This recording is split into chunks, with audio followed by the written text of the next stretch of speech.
Hi guys, I'm Erica of Erica's Joyful Oven, and as Christmas is almost upon us, today I'm going to make some delicious paime. This coconut and corn based dessert is delightfully textured, flavored with spices and steamed in banana leaves. Firstly, let's prepare the banana leaves. I've stripped both sides of a banana leaf off of the stem, and I'm going to hold them about an inch over an open flame. Once the leaf is properly steamed, you're going to see this shiny green color spread throughout the leaf. You don't want the leaf to turn dark on the flame. If you keep it too long, it's going to burn or ignite, and you definitely want to avoid that. So as long as you see that shiny green spread, your leaf is steamed and ready. The banana leaves will steam just as well on either side. So once it's finished, if you haven't already, tear the leaves into about 7 inches wide sections. Steaming the leaf is important because it enhances the flavor of the paime. It's almost an added seasoning and it gives a little extra sweetness to the taste. Also, as you can see, steaming the leaf makes it more flexible, so we're easily able to wrap the paime and the leaf is not going to tear. And as the leaf cools, its color will naturally deepen. Be sure to wipe the surface of the leaves with a damp paper towel before and after steaming. And if you're not going to use the leaves right away, wrap them very tightly in some plastic wrap, and they stay very well in the refrigerator for several days or in the freezer for several months. So now that the leaves are ready, we can prepare the paime. In a large mixing bowl, add 1 1/4 cup of fine cornmeal, 1 cup of finely grated dried coconut, 3/4 cups of finely grated pumpkin, 7 tablespoons of room temperature margarine, or you can also use unsalted butter, 3 tablespoons of condensed milk, a half cup of granulated sugar, half teaspoon of ground cinnamon, half teaspoon of freshly grated nutmeg, 1 teaspoon of coconut essence, and 1 teaspoon of vanilla essence. Mix all of your ingredients together until it's well combined. If you're watching Erica's Joyful Oven on Facebook, you can find the recipe in the description above the video, and if you're watching on YouTube, you can find the recipe in the description below the video. As you mix the paime together based on the moisture content of the pumpkin and the coconut that you've added, the mixture can be quite crumbly. So now I'm going to add half cup of evaporated milk, and I'm going to mix this together.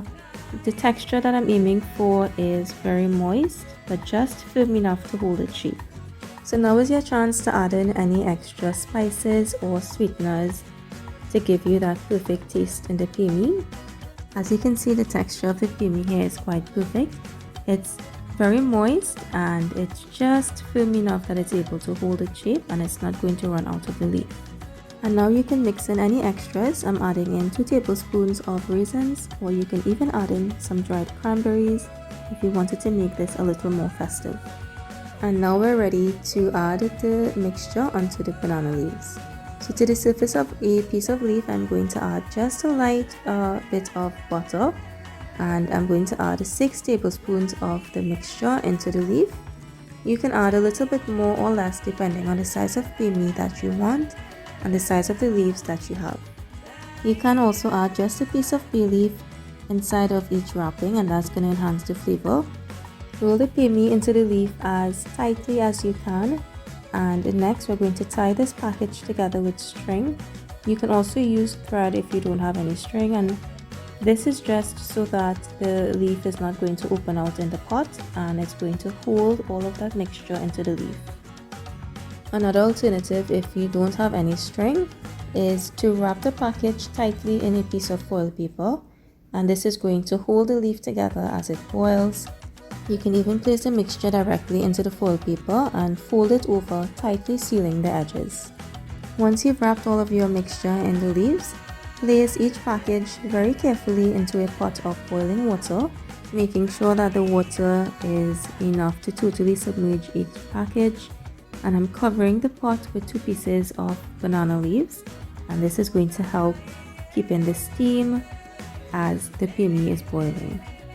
The paime is going to take roughly 25 minutes to be finished, and halfway through the cooking process, you do want to rotate the paime in the pot, making sure that the ones below come to the surface and the ones to the surface go under into the pot, making sure that they're all evenly cooked.